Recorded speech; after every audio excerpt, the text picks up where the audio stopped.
Hi, my name is Yesenia Garcia Quiroga. Today I'll be talking about cultural differences in child raising. Basically, I'll be comparing Japanese and American cultural differences. Starting off with parenting styles, typical Japanese parenting style is proximal parenting, which is consistent with prolonged body contact, things like co-bathing, sleeping in the same room, and close physical contact during playtime is very common.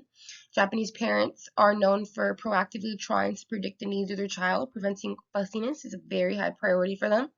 Japanese mothers will spend 90% of their time with their children during the first 4 years.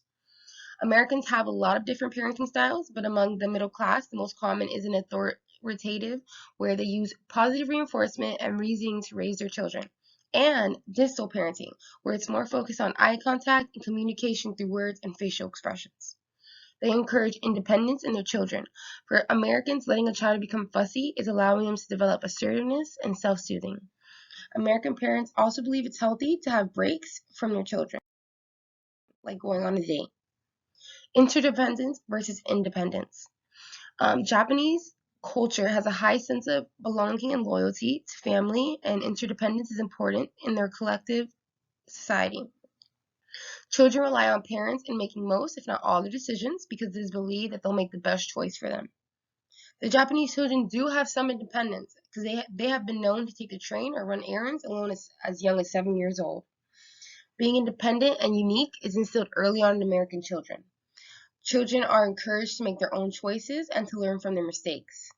But unlike in Japan, children are seen as incapable of running errands or taking trains alone until adolescence. The difference